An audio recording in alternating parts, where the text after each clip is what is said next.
doing a driving. Hello everyone, thanks for joining the tour today, and we're going to be taking a look at the newly renovated bungalows, or otherwise now known as the cottages, which we've gone through about half of them so far, and we're looking at cottages number 4 and 8 at this time. And this is just a view of the balcony. We changed the entrance from being in the middle, and so if you are familiar with the property, there used to be an entrance for 2 rooms in one of these bungalow housing structures, and now each bungalow, each room has their own entrance to the side and a little bit more privacy as well, because we split the balcony. So you don't necessarily have to talk to the neighbor if you don't want to, but you can of course go around if you would like. And moving into the room itself, these are brand new beds and frames and new design with the throw pillows and the standard pillows in the back there. And then you can also see the kitchenette unit that we renovated, and we'll get to in a second. Also, we added a working desk with a charging station, so you have USB and also Type-C there as well, right below the television. And that's for anybody who wants to get some work done, especially those work from home people. And this is a wider view of the room, and I just want to make note of the AC, because these used to be fan cooled rooms, and now we inputted got rid of the louver windows, and so now it's completely sealed up, if you will, with, as far as the windows go, brand new windows. And also want to bring attention to the ceilings. So the ceilings used to be flat, and now we brought them up to an apex to give a little bit more room and make it feel a little bit more spacious, but still maintain the coziness. And also bringing some more attention to the far right corner of the kitchenette that we have, and we'll get to that in a second, and also the newly renovated bathroom. So we basically gutted this entire place. Even the floor tiles are brand new as well. And this is another angle of the bed, and just want to bring some attention to the LED bed frame, as well as the embedded nightstands and lamps, and another view of the kitchenette, I should say. And as you can see, it has basically all the utensils and tools that you might need to cook a meal. Included is a mini fridge there down on the left, and a hot plate, coffee maker, ice bucket, all the knives and utensils that you may need to feed a small family. Not necessarily Thanksgiving dinner, but you can definitely chef it up in there, especially if you're staying for an extended period of time. This might be a perfect type of accommodation for you. And that essentially is the kitchen. And now moving on to the bathroom. And as I mentioned before, like floor to ceiling, new floor tiles, new ceiling tiles.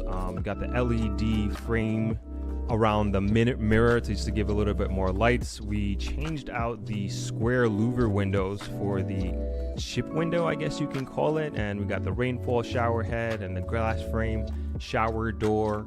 Even the towel holders, those are all new. And again, trying to bring together everything in the room, the kitchenette, and to complete the cottage experience, if you will. So very happy and proud of how this was done, and really wanted to give a modern look and feel to this new room category, the cottage. And so also with this wide angle, want to bring attention to the closet. So you got some drawer space there, and you got some hanging space as well, and your safe, of course, and the ironing board is on the other side in between the closet and the window there. And yeah, another angle of the room, and also want to bring attention to that long standing mirror there, so full frame mirror. And that essentially is the bungalow, and this is kind of our way of paying homage to my dad and where he started. Hello and welcome. If this is your first time visiting, a special welcome to you. We got a special feature today. We are doing a driving tour of Negro, Jamaica, particularly focusing on the West End. And this is a bit of a long video. It's about 40 minutes. And depending on where you're watching it, this will be in different parts or one long video. My name is Winthrop Wellington, by the way, and here on my channel, we really discuss all things Jamaica. But today, as I mentioned, we're going to be doing bit of tour of Negril, and we're just gonna flow with it. We're just gonna flow with it and see where this takes us. So we are starting this tour off on Norman Manley Boulevard, otherwise known as the Beach Road at Travelers Beach Resort, which is my family's hotel. And of course we gotta wait for the traffic, but across there on the left side of your screen, that is our NEAT Resource Center, or the Negril Education Environment Trust Resource Center. NEAT is my family's nonprofit organization, which focuses on education for young people. So right now we're heading south on Norman Manley Boulevard. Pretty beautiful day, as you can see. I don't know what the temperature was when we filmed this, but it was nice. It was a nice day. And so we're heading towards downtown Negril, and on your left is the shared user path. So that's running, walking, biking, and that goes for a little bit over 2 miles. To your right is the Negril Beach Park. It has a basketball court and the beach, of course, and just really open space. Unfortunately, it's closed right now. They have plans to do some refurbishing. And then we just passed the Negril Community Center. And then we're also passing the craft market on your right side. And this is the South Negril River and Bridge. And we're heading to the Negril roundabout. Of course, going into the roundabout, you have to give way. And if you're in the roundabout, you have the right of way. And we are going west end, so we're going to be taking a right here at the roundabout and veering left. And so here downtown, this is a few shopping centers, if you will. There's Little Caesars Pizza on the right, Popeyes, Burger King. There's a Digicel store down here as well. And on the left coming up is Scotiabank, which some people might be familiar with depending on where you are from, but it's a Canadian bank. And I guess officially this is where the west end of Negril starts. And on your left here is Corner Bar, which is a pretty popular restaurant. Great local food. Haven't had it in a while, but the reviews continue to be very good. And on the left, that's Vendors Plaza. That's the Negril Chamber of Commerce owned plaza. Right, obviously we have the sea. Unfortunately, I don't think we panned right, but you basically can see the entirety of Negril on the right hand side if you were to look right. You need to get a 360 camera next time, right? Anyway, on the left is the Negril post office, not in the greatest of shapes, but that is our post office. And then right after that is Samuel's Hardware on the left, and that's, I would say, probably the most popular hardware store in Negril. Mostly every business uses them. And then on the left, the green building, that's Quality Traders. That's where I do my grocery shopping. Been going there for years. And then we're coming up on the, I guess what used to be the High-Low Value Master NCB Plaza, but NCB and High-Low moved. So that's no longer there, and that place is being refurbished. And this is called Church Corner. As we move through the West End.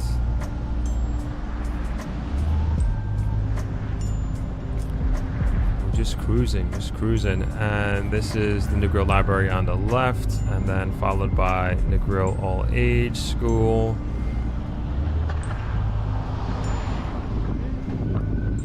And then this is another hardware store on the left.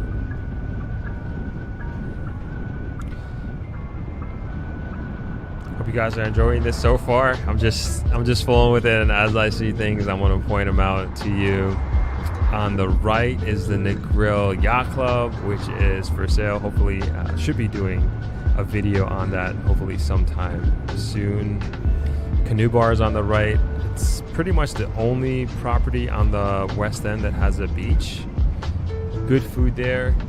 Haven't been there in a while either, but their food is pretty good.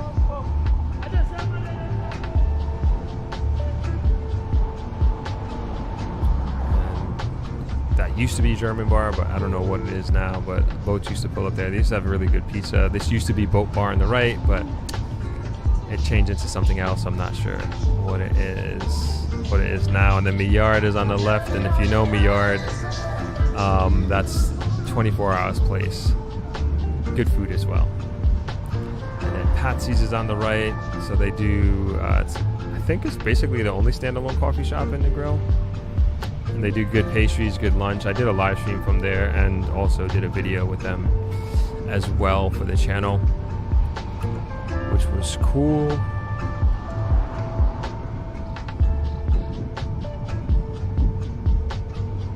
This is Ocean Cliff on the right we just passed. I did the farewell dinner there for ThropX 2022. Beautiful property, formerly known as the Spa Retreat. But beautiful property, great food that we had there for the farewell dinner retreat.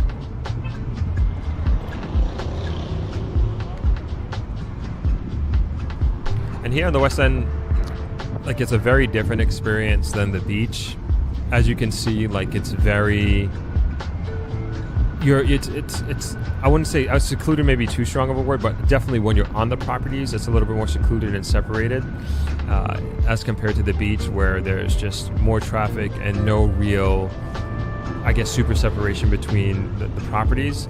And really talking in terms of traversing. So to go from property to property here, you actually have to come out the property and walk along the roads here, whereas like the properties on the beach, you can either walk on the beach and go from property to property, or the road, if you will. And if you're across the street from the beach, then we have the shared user path, depending on where the property is.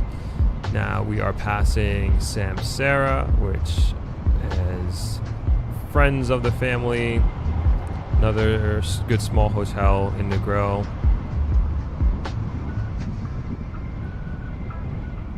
Sorry about that wind sound. I didn't anticipate that, but that just makes sense, just coming from the camera. This is Kaiser's. This was used to be a very famous place for shows back in the day, before my time. Coming up on the left and the right here is Ekstabi, great seafood place. Haven't been there in a while, but do enjoy their food. Great lobster during a lobster season.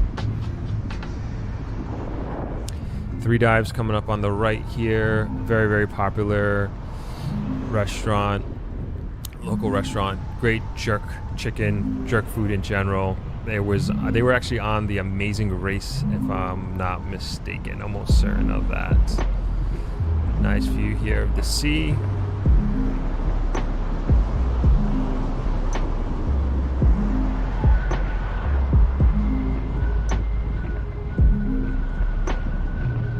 We're passing Pushcart on the right, which borders its sister property, Rock House, one of my favorite restaurants in the grill. They also have an award-winning spa, one of my favorite spas in the grill, as a matter of fact. And haven't been there in a while. When I say a while, like a few months, but I'm a regular customer there for sure.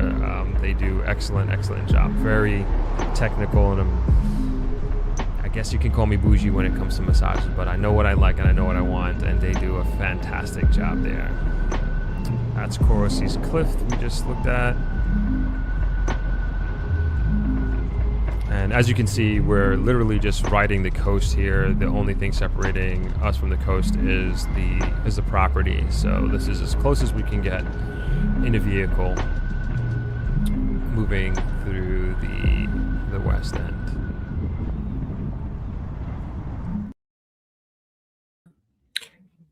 Happy Sunday, everybody.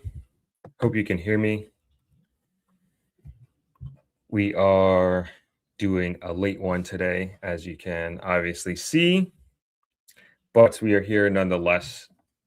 Can't go 3 hours today, but I still wanted to get something in. I hope you all are doing well. Let me know if you could hear me. We are obviously not in the studio today, and we are with our mobile setup right now. Actually been having a power issue. I don't know why. That's why we're starting so late. I've been trying to solve this between a different camera that I'm using, and for some reason my laptop decided not to be charging like it normally does. So I'm just going to keep an eye on that. I'm literally at 4% plugged in, and it like goes up and down. So we'll see.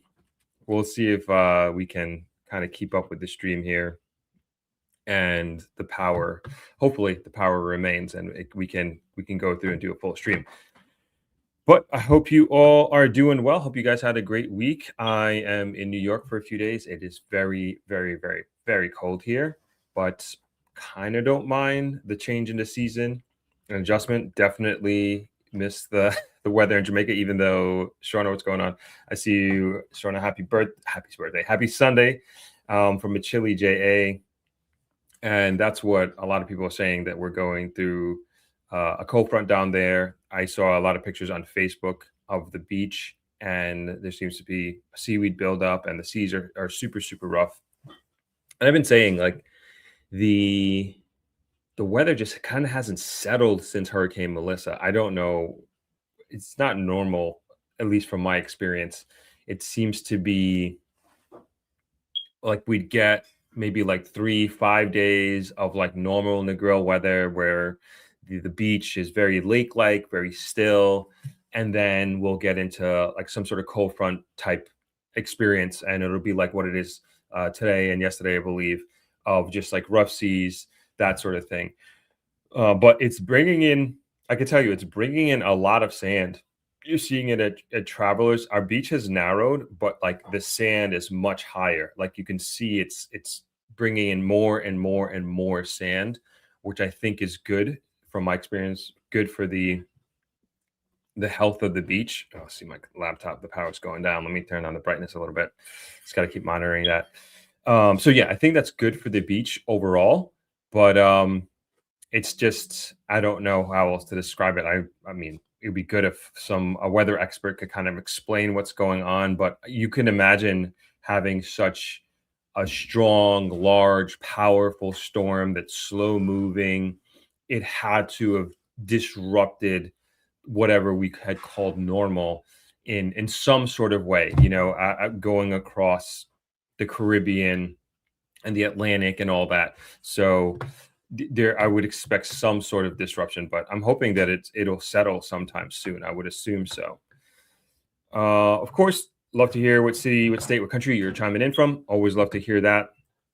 We've got a few articles that I would love to go through, but they're seemingly I want to say along the same lines that we've been discussing in respect to just the changing dynamics of Jamaica's accountability for itself and its citizens. And ultimately, it's, unfortunate to see some of the things happening, particularly with the police department and the decision that some of these law enforcement professionals have made. And ultimately, it's their choice. And of course, all of this is the articles, especially that we're going to go through. It's all alleged. Everybody is innocent until proven guilty. But the evidence being brought forward obviously gets people thinking. And the evidence being brought forward, are these folks being brought forward to face justice, is based off of the evidence, at least evidence that was being shared in these news articles. So why don't let's go through the comments real quick, and then we'll hop into the article. Julia for Justice. The ocean is looking rough and raging. I hope Traveler's family are all in a better place now after Melissa. Yeah, definitely. Thank you for that. What's going on, Donna? Hey, Throp and Throppers. Happy Sunday from Ottawa. Remember to hit the like button. Definitely helps out. Jeff, what's going on? Hey, everyone. Throp and everyone chiming in from Montreal. Appreciate you being a channel member. Same to you, Shauna. Appreciate you. Appreciate you as well, Justin. I saw you there in the comments. Great up. Sherry K says great upgrades to one of my favorite places. Thank you so much. Lyric, what's going on? Looks amazing, and will be there in May for my first visit to Travelers and Jamaica. Amazing. Looking forward to welcoming you to the island and to Travelers. Montaylor, what's going on? Hi, Throp, chiming in from London. Thank you for being a channel member, I believe. I can't really see. Andrea, hello from Kenshore, Georgia. Great seeing you last weekend. when we stayed at Travelers. I remember. Great seeing you as well. Thank you for being a channel member as well. Appreciate it. Vivine, happy Sunday from cold weather, Palm Beach, Florida. My brother's in Florida, and he says, yes, it's pretty cold there. I was FaceTiming him this morning, and he was wearing a hoodie. So that says a lot for Florida. What's going on, Ray? Hey, Jamaicans, what's up? Good to see you guys. Doing well after that wicked Melissa. That's right. Love from Trinidad, by the way. I appreciate you. James, what's up? What's up? Good to see you. Thanks for joining the stream. Always appreciate it. Jay Fitz, what's going on? Happy Sunday, Thropping family. Checking in from Atlanta. James asks, how's New York weather? Must be cold as ice. Yes, very, very much freezing here. And so happy I rented a truck and not a car driving out here. But I don't know if you've seen on the internet like how the snow is piled up and cars are stuck, and it's like it's not even snow, it's like ice, like really, really hard ice, and you can't really use like a plastic shovel to get yourself out. You're gonna have to use like one of those metal shovels because it's super, super hard, and cars are stuck and also take up a lot of parking, and you literally have to drive over these mounds of ice to park. And thank goodness I got a 4-wheel drive truck that sits high for my trip here, and I think it was good investment in that respect.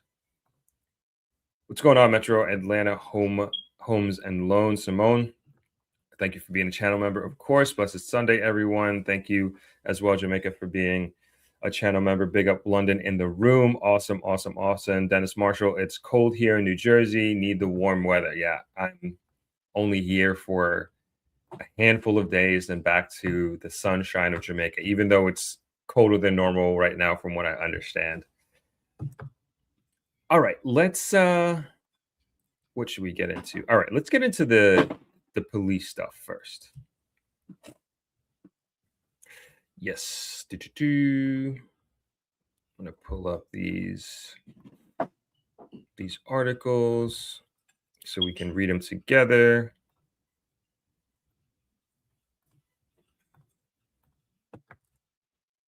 All right, excellent. I'm gonna turn down my screen brightness just for a little bit because I don't want my computer just dying me out of nowhere. Sharon Williams chiming in from Vegas. Good to have you on. All right, let's get into the first one. I'm probably not going to read all of them. We'll get the gist. You get the gist here. So, policemen among 2 arrested over illegal ammunition bust. This is January 31st, 2026. Is from the Jamaica Gleaner. Let me put that in the comment section there so you guys can click the link if you want to read it for yourselves, but we'll read it together. And who is this written by? Not seeing the author. No. Okay. Anyway, let's hop into it. A police constable is one of 2 men arrested on Friday in relation to the seizure of ammunition during a series of operations carried out across several locations in Hanover and Westmoreland. The policeman is attached to the Westmoreland Division. The joint operations were led by Counterterrorism and Organized Crime Branch, CTOC, in collaboration with the Firearms and Narcotics Investigation Division, FNID. The police say that during the course of operations, investigators seized a total of 85 assorted rounds of ammunition, along with a motor vehicle, multiple cellular phones, and a sum of cash. At one location in Hanover, 2 men were apprehended during an operation targeting the illegal sale of ammunition, the police reported. A subsequent search resulted in the seizure of ammunition found inside a motor vehicle occupied by both men. According to the police, further intelligence-led followed-up actions led to the recovery of additional ammunition at a residential location in Westmoreland. A 31-year-old police constable and a 39-year-old civilian man were taken into custody in relation to the matter. Both men are being detained on reasonable suspicion of breaches of Firearm Prohibition, Restriction, and Regulations Act 2022 as investigations continue. The police say all seized items have been secured and handed over to the relevant investigative units for processing and further examination. The police say that the constabulary force takes a zero tolerance approach to criminal activity, particularly where it involves members of the organization. The force said it remains resolute in its commitment to uphold integrity, accountability, and public trust, and assures the public that any member found to be acting outside the law will be dealt with firmly and transparently. All right, we're gonna go read in. This is from earlier last month. I was gonna say this month. I'll just read the headline and maybe this first paragraph here.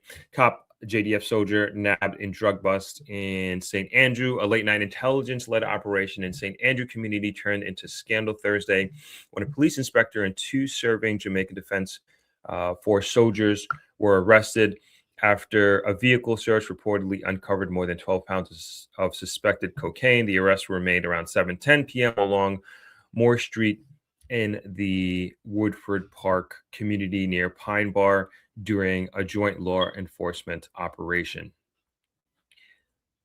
And then this one, I'm maybe a lot of people heard about this, and then we'll go into a discussion after this. Sorry, let me give you guys that other article. You guys can read this one if you want. I'm going to put it in the comment section here. Click it if you like. This was in the Star. That was January 9th, 2026. And this was written by Andre Williams. All right. And then we got the last one before we go into discussion. I'll put this in the comment as well. You guys can click it and read it for yourselves. And I thought this was pretty big.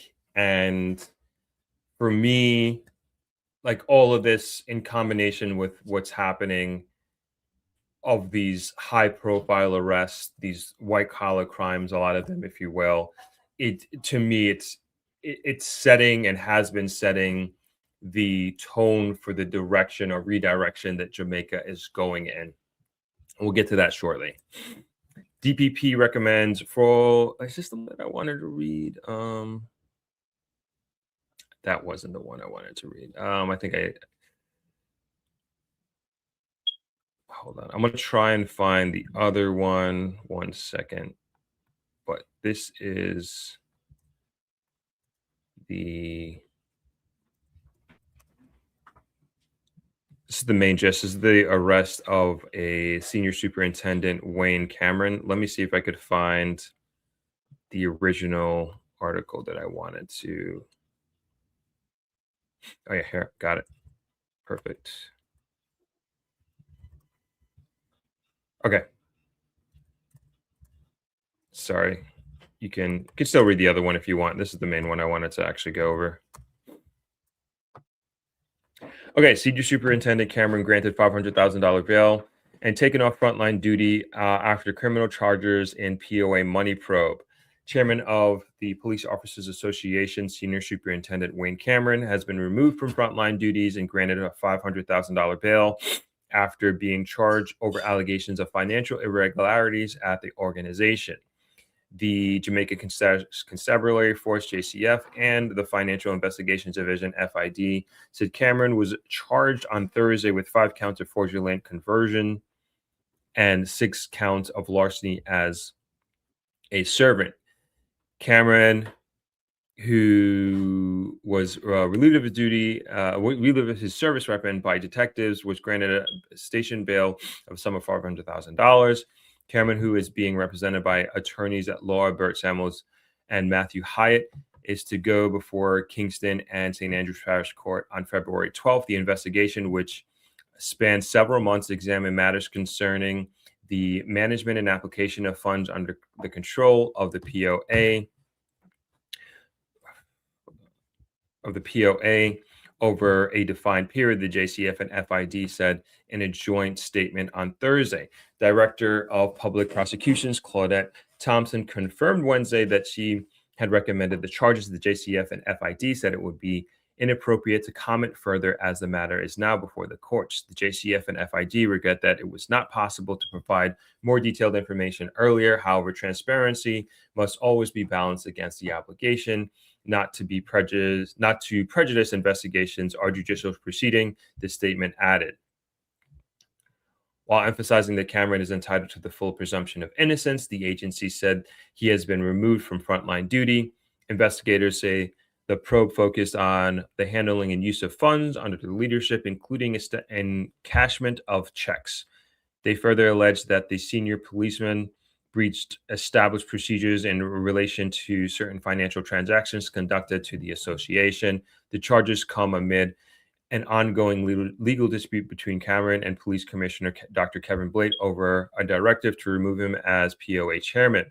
The move has been temporarily halted by the Supreme Court and is now the subject of an appeal. The POA leadership conflict erupted on September 8, 2025, when Commissioner Blake directed that the POA chairmanship be vacated. In a sworn affidavit, he cited glaring contradictions and irregularities in the association's unaudited accounts and a failure to hold an annual general meeting since 2022. Blake argued the move was a managerial necessity to safeguard the funds contributed by over 350 senior officers and was not done out of spite. However, Cameron is arguing that the commissioner exceeded his legal authority by interfering in the internal governance of an incorporated body. Cameron further alleged the move was an act of political victimization and retaliation for a grievance he had previously held with the Office of the Services Commissions regarding his promotion and transfer. The POA represents over 350 senior officers above the rank of inspector up to duty commissioner and is funded by the salary deductions. This was written by Tanisha Mundell and Andre Williams, contributed to this article. Cool. I think that's the last one. Sorry, I didn't realize that that was taken down. 1 second, let me bring that back up.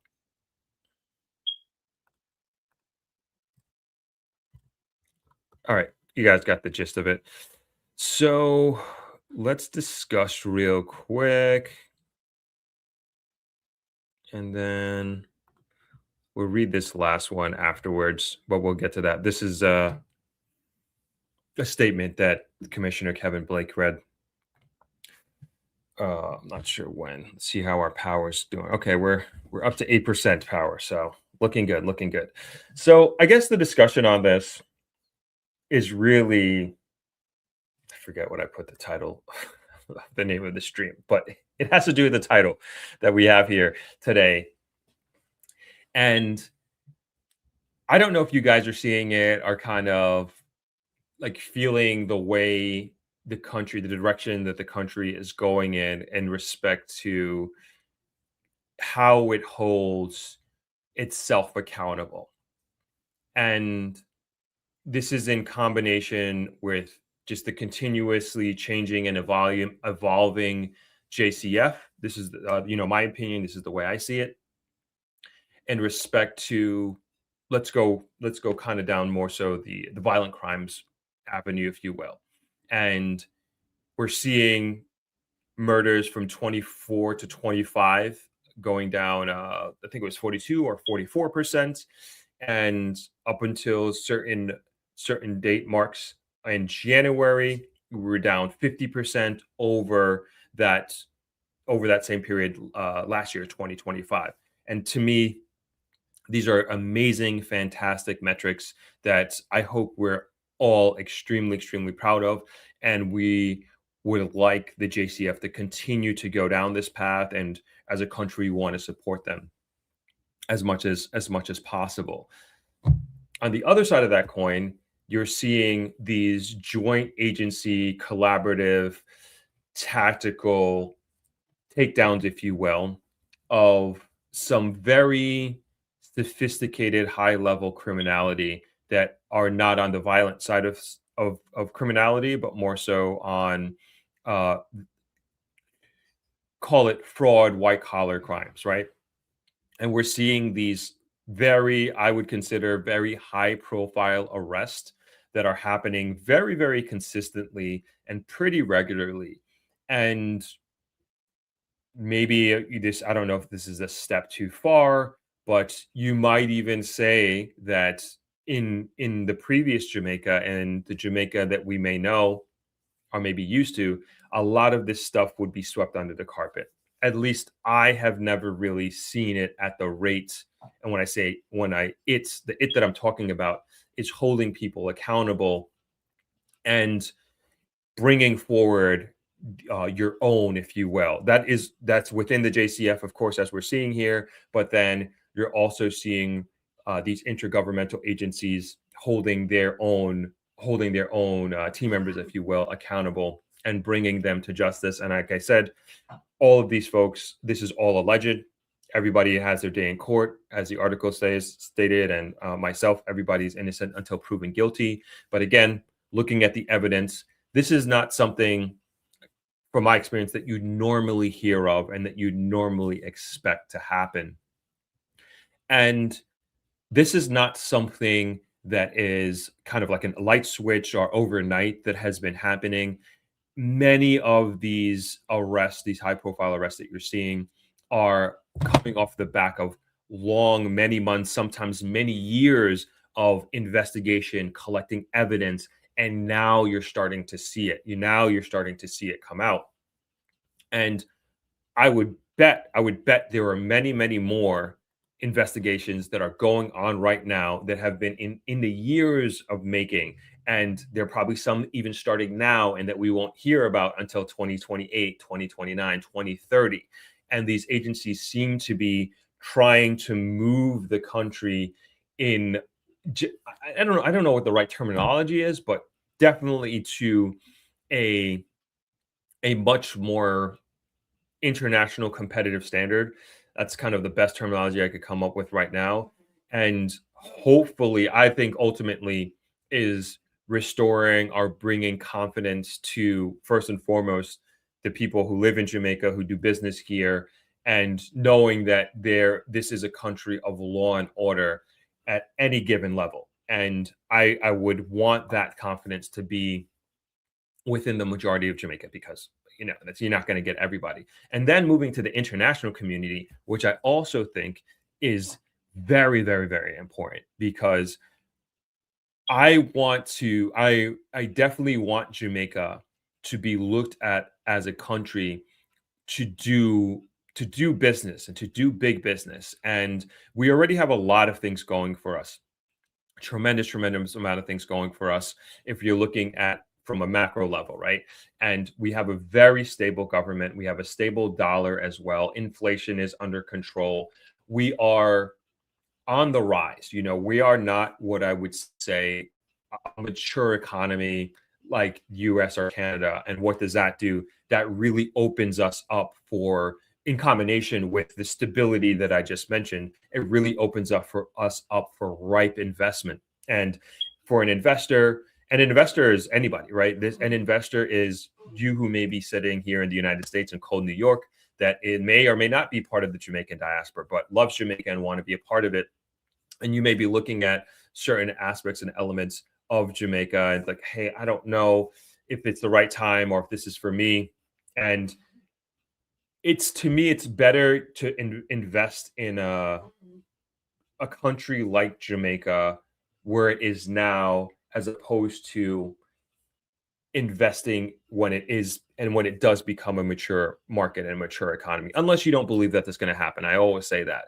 But I do believe that Jamaica stands on its own if you were to say compare investing here to another market, to anywhere in the world that you can think of, right?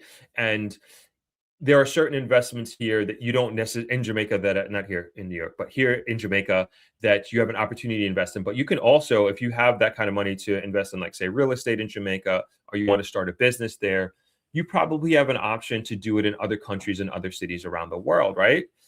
And so I think when you're comparing and doing your due diligence, and you're comparing Jamaica to, say, somewhere in Europe or South America, or maybe even another Caribbean island, I think Jamaica holds its own in many, many, many respects. And as I always say, don't listen to me, don't listen to anybody else on the internet who's telling you to do this or do that. Use us, use this channel, use this platform as a as a way to gain education, gain understanding, and possibly getting an understanding of the possibility of what it's like to live in Jamaica, what it's like to invest there, and then do your due diligence and compare apples to apples, right? And I think Jamaica stands a good chance of you looking at the numbers and looking at all your due diligence, and you're like, okay, this makes a lot of sense. This makes a lot of sense. And then you combine that with your love for Jamaica and wanting to live here and wanting to move here. And for some people, it's no brainer. And many of you out there have already made a decision, not already like mentally, emotionally, but also you voted for it with your financial resources. So I may be preaching to the choir here with some of the things that I'm speaking about, but it all remains, I think, remains remains viable. You know, it really does. Let's go to comments. I have a few more other things that I want to say on that for sure. Obey Girl says, "Drop. Have you seen the post that JCF just made containing the most recent article from the commissioner published in the force orders?" I'm not sure if it's this one that you're talking about, but let me know if you have a link to it. Just throw it in the comments and I'll take a look at it. I'm not sure if that's the same one. Oh, sorry, you got a quote there. Let me read it. In his most recent column in the Force Orders, the police commissioner, Dr. Kevin Blake, invites members of the Jamaican Constabulary Force into that uncomfortable but necessary truth. Okay, I think that's along the same lines of this article that we're going to read shortly.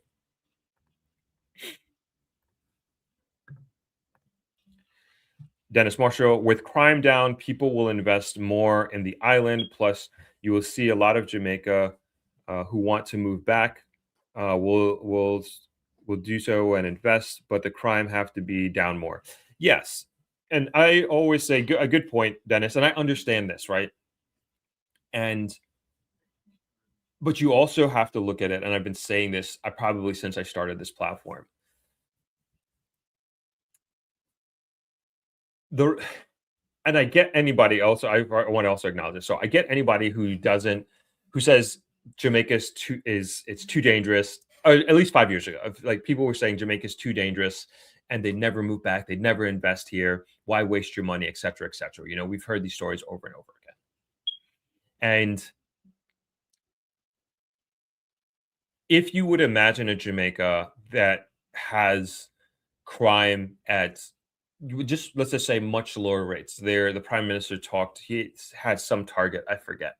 But imagine Jamaica is below the regional average of murders per 100,000 because that's what they go off of, right? And it becomes this extremely safe society, and we can, politicians have talked about we're going back to being able to leave your doors unlocked and all of this. I don't know if we'll ever get there, but just imagine a much safer Jamaica. And we're at that point. What do you think is going to happen as far as it being Jamaica that is being a viable investment opportunity? It already is at this point in time, but the cost of doing business or the cost of doing investments here is for sure going to go up because the certain risks that people were afraid of have gone down tremendously.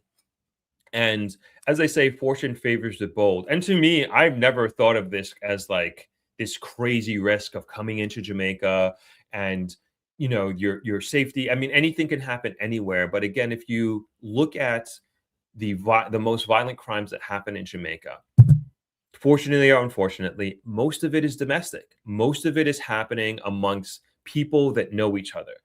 I think Jamaica is a very fortunate country to have a low likelihood of opportunistic crimes. I'm not saying it doesn't happen, but for the most part, it's not a country of pickpockets. It's not where, at least where pickpockets are, pickpocketing is an issue like many, let's say, I won't name countries, but with other countries that I have been to where I have literally been told I cannot go to this place, watch your phone, that sort of thing. Pickpockets are going to target you. Robberies will happen. Jamaica is, for the most part, is not that type of country, and I think we're fortunate in that regard. But on the other side of things, with the domestic violence, like it's violent, right? And it's mostly amongst people who know each other, and a lot of it does go back to illicit activities, retaliation of those illicit activities. A lot of it happens within families.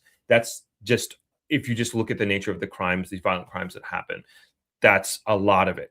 And so, if I'm thinking as an investor, as somebody who's moving here, if I'm not seeking that sort, or being ever see myself being caught up in that lifestyle or and situations of that nature, you have little to nothing to worry about. And crazy. This is my 20th year. This summer, this will be the 20th year that I will have been living in Jamaica. And I have never feared for my life. I have never feared going anywhere. Of course, I'm not doing silly things and being in places that I know I don't belong. And and this is just the kind of the way I move, even outside of Jamaica. When I travel to other countries where people are saying like it's super dangerous, you can't go there, and I'm not doing anything. I'm not saying anything can't happen, but also I'm not putting myself in a position to be a victim of any sort, and I feel a lot of that applies to Jamaica. And I'm not saying like these things don't happen or it can't happen, but I'm a testament 20 years. And I'm sure if I ask, knock on wood, my brothers have been here for in Jamaica, that is, for a similar amount of time. And I would guess they would say the same thing. And I have tons and tons of friends who I'm speaking about the Negro area. And I'm sure if I ask them, do they feel safe? And these people, they're business owners. These are good people. And just focus on their business, focus on going to work, making a living, raising their families, that sort of thing. And they just stay within that, and it's been fine. It's been great in that regard. So that's what I kind of say to folks who have been concerned about crime and violence and that sort of thing. And now, when 5 years ago, when I used to talk just like that, we're in a very different Jamaica, very, very, very different Jamaica. And I think in 5 years from now, we're going to be even in a more different Jamaica when we look back 10 years, right? And we're going to continue to go down this path. And Jamaica is going to become more and more and more appealing. Of course it is. Of course it is. There's so many things going well for Jamaica as is already. Imagine our crime and violence, like it just goes down, like imagine it gets cut in half again and then again. You know what I'm saying? Like, just dream with me a little bit here. And I'm not, to me, it's very, very possible that this becomes a reality for Jamaica. And at the end of the day, like I said, you do what you want with your money and your resources. But to me, it's like, why wouldn't you want to do this now? Because, especially from an investor standpoint, you don't want to you don't want to buy high, sell high. You know what I'm saying? You want to buy low, sell high sort of thing. And you want to get in at a state where people are scared, right? And that's the direction that you want to go. And if everybody's going left, you want to go right. This is from an investment perspective.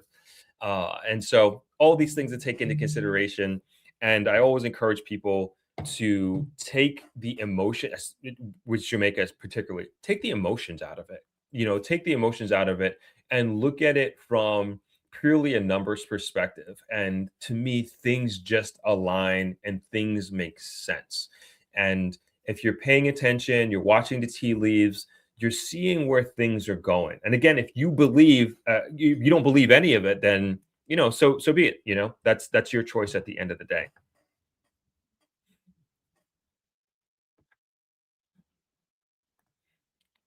Hello, Dropping Gang. Checking in from Costa Rica. Awesome, Pura Vida. I was there. Was it June, July? I can't remember. That was I've only been there once, but great place, great country. Thanks for joining. Dennis said, you said you live in Brooklyn, New York, and for a big state, much bigger than Jamaica, I still think the crime is too high for a small island. Sure, sure. I'm not disagreeing with you on that.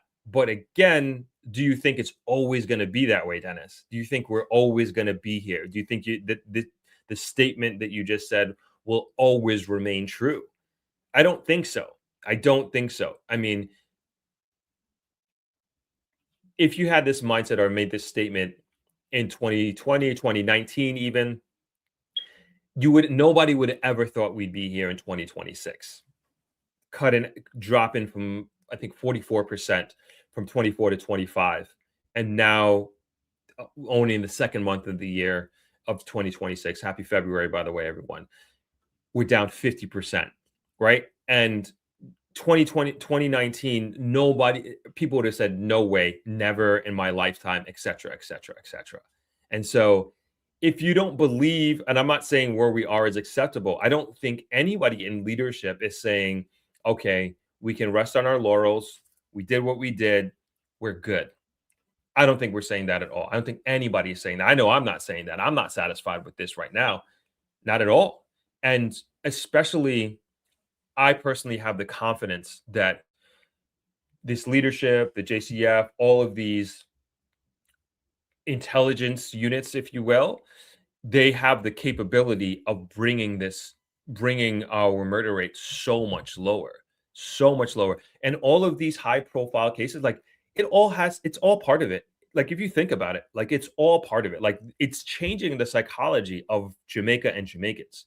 It's changing the psychology of what it means to hold yourself accountable for your actions.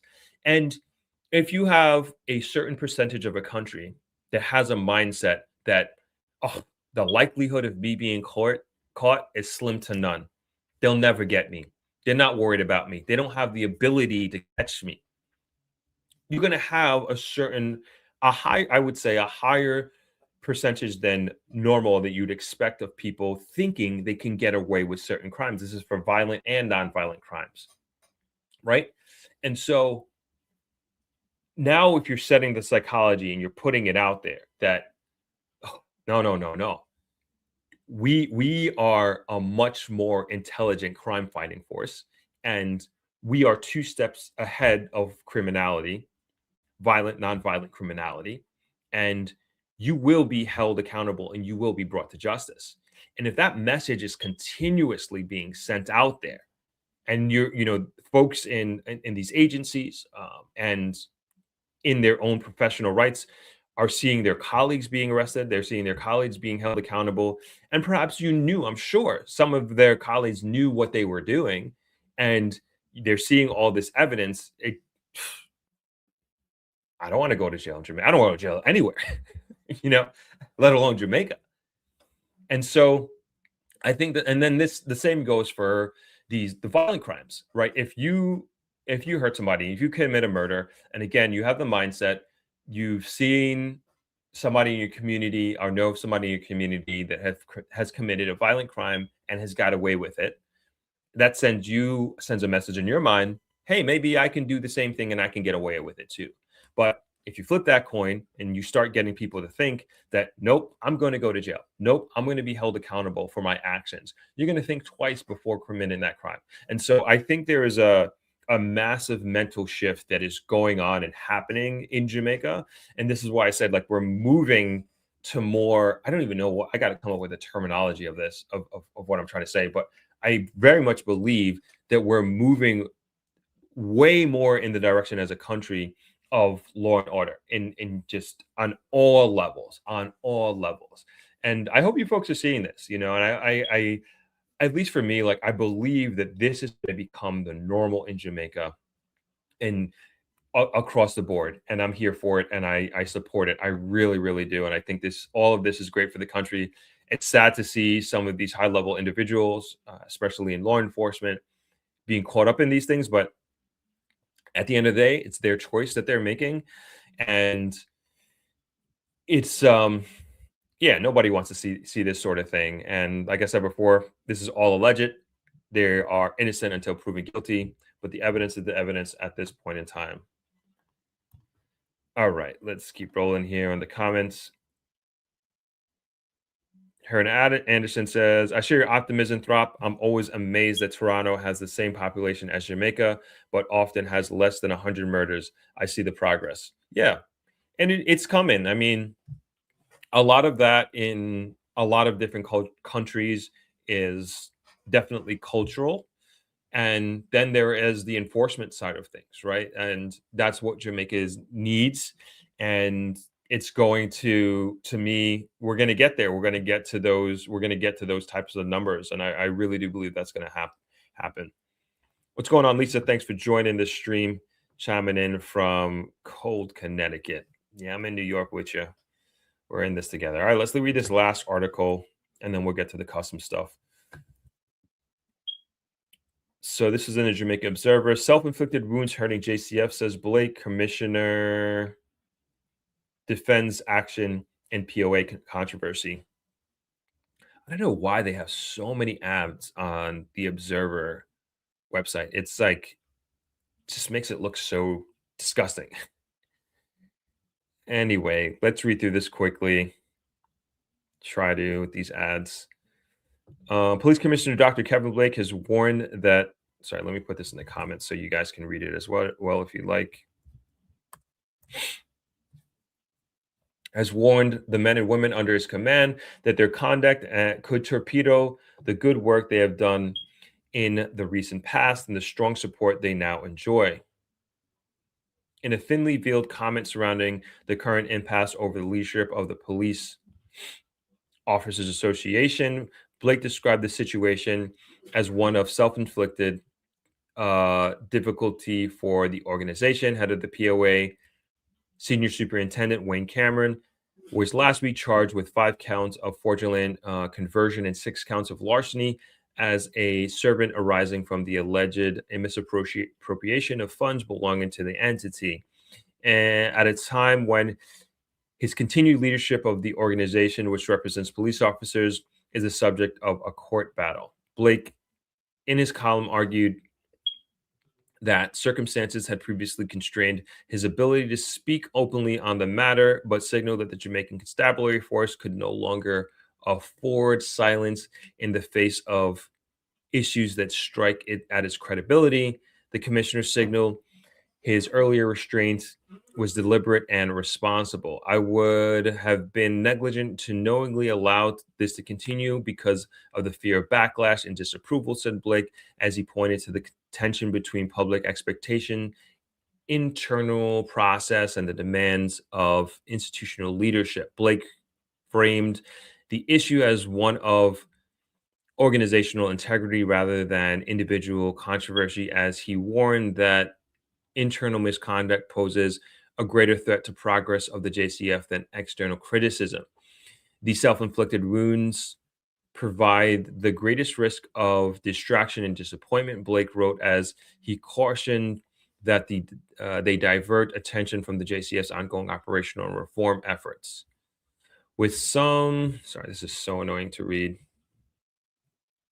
With some public commentators questioning the commissioner's moves in the POA controversy, Blake was firm on the standards of leadership and representation of the JCF.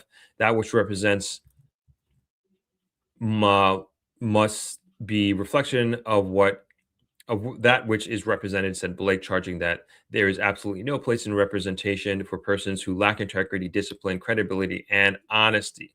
Blake was stinging as he charged that there are people seeking leadership roles in the JCF without a commitment to its values. If your first order of business is self-preservation rather than interests of the organization and its members, you are better off staying away from leadership positions, declared Blake, as he accepted that his decision in the POA matter sparked significant public discourse and that many ascribed several unpleasant motives to his actions. According to Blake, leadership requires firmness even when such decisions are unpopular. As leaders, we must never let popularity get in the way of a right decision, even when it's hard, said Blake.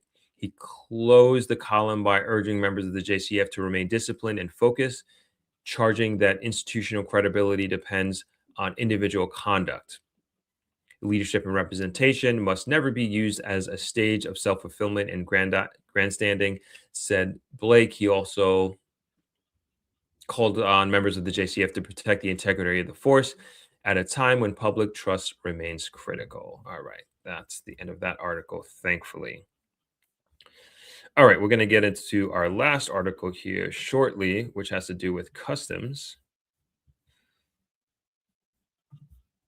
Walls of Civilization, Thropping from Dallas.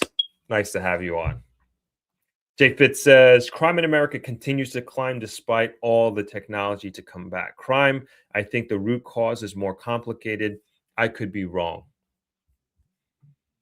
Nope, fair enough, fair enough. The last article, all right, this is the last article I have here.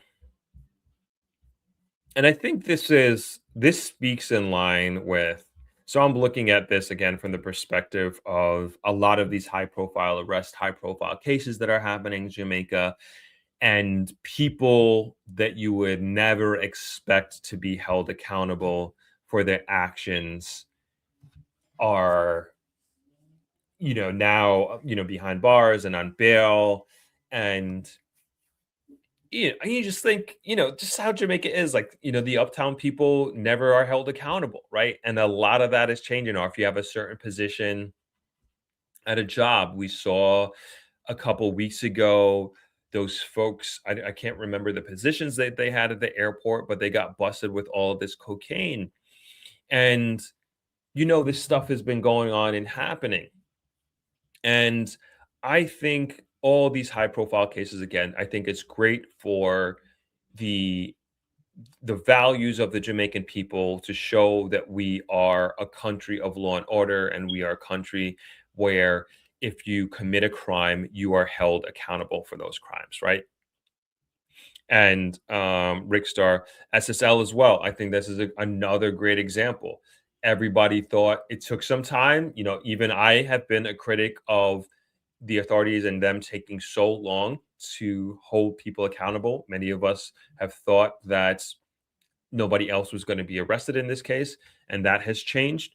But great point. Thank you for bringing that up, Rick. And again, all of these, to me, all of this stuff is pointing to a Jamaica that is changing and wants to be a country that is a developed country, let's say. And this stuff, certain actions and certain levels of integrity will no longer be tolerated. I think that's like such an important message to send across to the international community. I think it's such an important message to send across to every single Jamaican living in Jamaica or living abroad. So I know some people, I don't know, people won't like this. I think this is great. So tighter Jamaica customs screening coming for bags and cargo arriving passengers. So this was in the Jamaican Gleaner. I already put that up there. Oh no, I didn't put it in there. Let me put it in there. And this was Saturday, January 31st, yesterday, and it was written by no author again. All right. The passenger bags and cargo of Jamaica's arriving home, as well as visitors, are set to undergo greater scrutiny at the Jamaica Customs Agency as the Jamaica Customs Agency moves to crack down on illicit goods. Jamaica Customs has indicated that arriving passengers' bags and cargo will be scanned before reaching the baggage claim area as part of efforts to further strengthen Jamaica's broader protection framework. The agency says this will allow for early identification of illicit goods, reduce reliance on physical searches, and support smoother passenger flow at airports without compromising security. According to Jamaica Customs, the initiative forms part of the agency's broader modernization agenda, which leverages technology, intelligence, and risk-based targeting to address emerging threats and strengthen national border security. Kingsley Henry, Senior Director of Non-Intrusive Inspection and Security at Jamaica Customs, explained that current scanning operations are diffuse, requiring significant human and technological resources. Speaking during the Customs Week webinar on Thursday, January 29, 2026, Henry said expanding scanning capacity will allow the agency to centralize inspection processes and improve operational efficiency and enhance detection capabilities. Our intention is to bring every piece of cargo coming into Jamaica to a point where it can scan it with the greatest confidence, he said. Once scanned, we can release it with greatest confidence, confirming that it is free of narcotics, firearms, or any other prohibited items, he said. Henry further indicated that the model will provide greater assurance to both customs and travelers. With passengers proceeding through the Green Channel after collecting their bags, customs will already have a high level of confidence that there is nothing prohibited inside. He also appealed to industry stakeholders for their support, noting that the agency will soon begin its engagement process. And I think that this is really, really awesome. Basically, there's going to be more scanning machines. Every bag will be, it seems like every bag coming into Jamaica when you get off the plane will be put into a scanning machine and scanned. I think that is amazing. I've been to many, many countries that are like this, and I have no problem with it at all. I actually think, to the gentleman's point in the article, I actually think it's going to speed up the process of customs and, like he said, give confidence that there are no illicit items coming in through people's bags. I remember I went to, I think 2 summers ago, I was in Kenya. That is the airport with the absolute most security that I've ever been to in my life. Like, OD.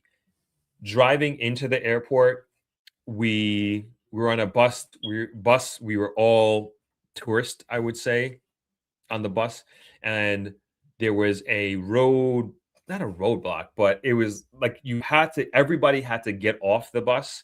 We had to show our passports, our travel documents, and we didn't get searched, but there were other vehicles that were searched, and they got searched. But you could, as you can imagine, that could be part of the process. Like, you get searched before you actually reach the airport at this stop that everybody has to go through, and then the bus drives through the terminal, if you will, and then after we get they check our documents in this building. We go on the other side, and then we get back on the bus.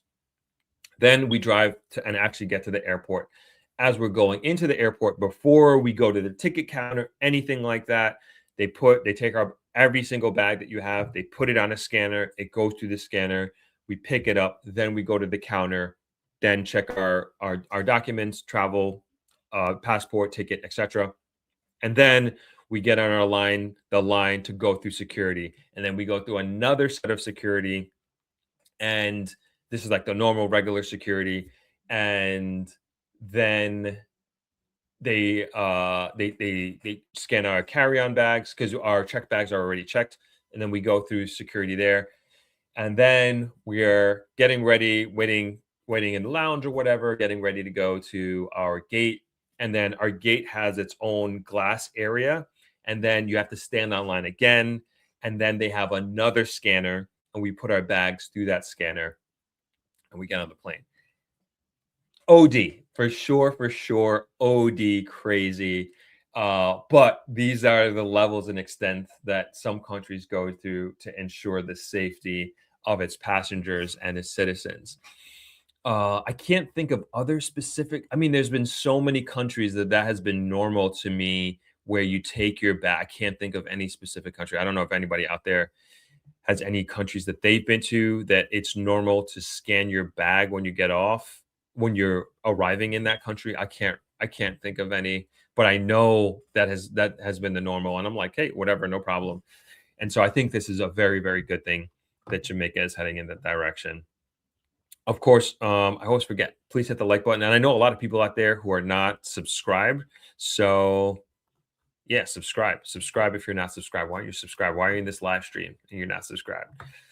All right, let's get to some comments here. Fire Medic 1000, good evening from Westchester, New York City. Good to have you. They need to concentrate on the wharf. I've been waiting for a shipment from the beginning of December. No, we talked about this from, I think, last stream. Like, there is I don't think people realize like there's a shipping crisis in Jamaica. I said this before. This is coming off of Hurricane Melissa. There's people who've shipped since October that haven't gotten their stuff. Are let's call it November. Let's call it November after the hurricane. So yeah, they're backed up tremendously, both Kingston and Montego Bay. Definitely, I agree with you. There was just no, the they just couldn't handle the influx, and it was a combination of the hurricane relief items plus you had your normal Christmas shipments coming in. As you can imagine, Christmas people who were sending in barrels and shipments during Christmas, that started in September. That's already busy season for the shipping business and logistics business. And then we had the hurricane in late October. Forget about it. Nobody was prepared to handle that. Nobody. So it's quite a pickle, it's quite a conundrum that they're in. And then people are doing their normal business. People have businesses that very much depend on shipping and having items being shipped to Jamaica. So it's not good for anybody. Trust me, it's not good for anybody. I don't know when they'll be caught up, but still dealing with all of this stuff. So feel your pain. Feel your pain, fire medic. We're in the same somewhat in the same boat. We have business stuff at Travelers that we are looking to get cleared and shipped. So hopefully sometime in the spring that can get cleared up. Richter says, can't blame Kenya. They've had terrorist attacks. Yeah. That's essentially what that is for. That's probably an extreme example. And I get it. Trust me, completely get it. That's an extreme example, but you're right about that. All right. Let me see if I don't think we got any more articles here. We hit the hour mark, which is kind of where I wanted to. Oh, it's 7 o'clock, kind of where I wanted to close off.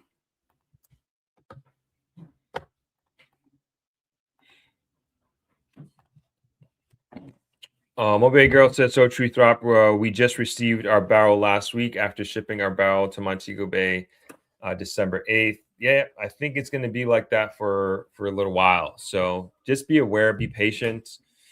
If it's some emergency stuff, I guess you could do air.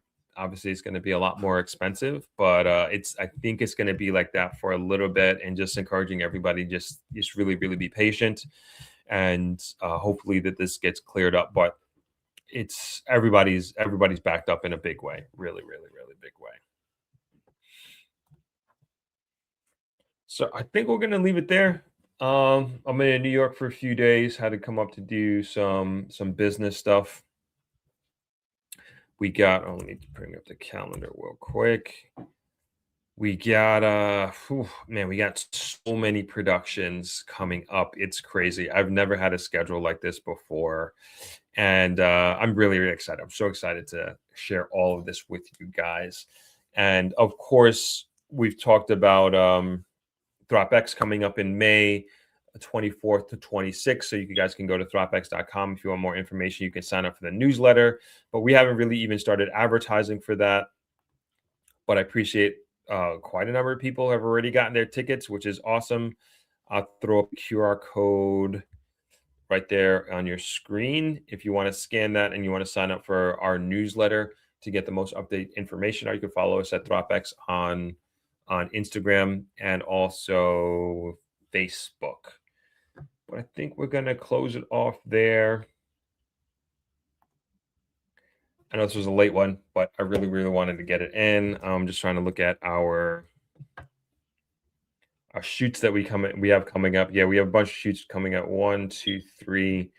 Basically, the next 3 weeks are going to be just so hectic, but in a good way. It's like you guys are really gonna, I think, appreciate the content that we have coming out, the people that we're going to be interviewing. I think it's very interesting, and it's very much in line with the direction that Jamaica is going in. A lot of really great opportunities, as well as in respect to real estate, which I know a lot of people are super interested in on this platform. And Yeah, I know we didn't talk any real estate today, but trust me, there is a fire hydrant of that type of content coming that I'm really excited to share with you all. And also to give you guys different, I would say, opportunities that you're just not going to find anywhere else. You're just simply not going to find anywhere else. So I'm excited to share those with you in the next few weeks. All right, let's wrap up with these comments real quick. Melanie Castle, mindsets need to change. Do the crime, you pay the time. Start teaching the children early in homes, schools, and churches. Speak positive so they hear positive, learn positive so that they do positive. Love that. Love that. Well said. Justin, did you go to NYC for the fight last night? No. What fight? Was it a UFC fight? Boxing match? Let me know. I'm out the loop here. Why did the date change for ThropX? No, the date. So this is ThropX from November 2025. So there's two ThropXs this year. There's ThropX in May and there's ThropX in November. So there's two of them. So you have a choice. You have a choice. So the one in, I should know this off the top of my head. So the one in May is from the 24th to the 30th. And then the one in November is from November 15th to November 21st. So you can do either one of them. You can do either one of them. So I hope that that's a little bit more convenient for you, for different folks to come different times of the year. That's almost 6 months apart, which I think is it's good. Hopefully it's convenient for people. Jay Fitz, airport security in Israel is the most stringent and invasive I've ever experienced. I've heard the same thing. I think it was my dad who said that. My dad told me that. I think he went in, I want to say the 80s or early 90s when he went. I believe it. I 100% believe it. They said, I think, yeah, it was my dad. He's like, this, it's the safest airport in the world, or the safest airline to fly. I forget what he told me. That was back in the day. Oren, hey, Throp, hope all is good. I missed the program since the hurricane. Good to see you, sir. Good to see you as well, Oren. Thanks for being on. Nicole, hey, Throp, Jamaica has the very latest version of cybersecurity service in the island. Crime will drop tremendously in the future. I believe that because their intelligence is crazy. It has been super, super crazy as of lately. And I'm sure that has been in existence for the last few years, but you can see that they've been building cases. And it's just crazy. It's just crazy to see, I guess, again, these big dominoes falling, big, huge dominoes falling. And the mindset is going to shift. The mindset of like how people do business, how they conduct business with one another, I think is going to shift tremendously.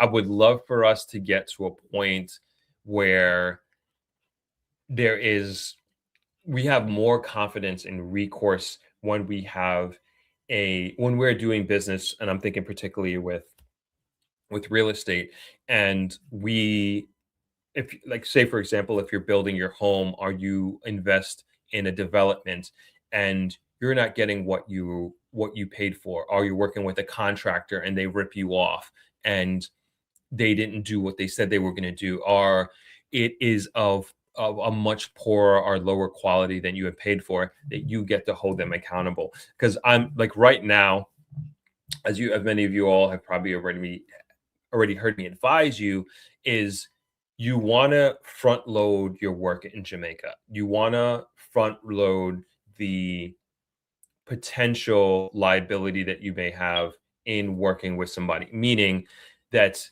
you want to do your due diligence on the people that you're working with and not roll the dice and say, if they screw me over, I can sue them. If they screw me over, I can get them arrested, or something like that. You almost want to try to line yourself up as perfectly as possible, and I say as possible very strongly, because you can't know what's in somebody's heart and what they're going to do. But nonetheless, you want to do your due diligence up front and make the assumption. No, I don't want to do that. But you want to do your due diligence up front and make the assumption that you have done everything in your power. At least you can confidently say you've done everything in your power to find out if this person is the best person that I can work with, and that I won't get screwed over by this person in whatever way, right? Because I don't believe how things are set up in Jamaica currently that you should be relying on recourse. like here in the United States, if a contractor or somebody rips you off, you have a judicial system that, I mean, America is the country of lawsuits, right? At least you know you have a chance. And that also, I think, holds people accountable because at least reasonable people, they don't want to do things that are intentionally screwing people over because there is a high likelihood that you will get sued. You'll get sued for anything in America, right? And you don't want to get sued. You don't want to put yourself in a position to get sued. It's very expensive. It takes up time, it takes up resources, and you rather be doing your business than having to face a lawsuit, right? In Jamaica, it's not so much like that. At least from my opinion, I don't view it as such. So let's just make sure we do our homework up front, and at least at this point. But hopefully, we do move to a society where there is a higher level of accountability for developers, for contractors, etc. Tio Lopez and Shakur Stevenson, Shakur put out a masterclass. Didn't there like I think I saw like their fathers were fighting or something like that in either the weigh-ins or somewhere in the pre-fight. I don't know, but no, I missed it. I completely missed it.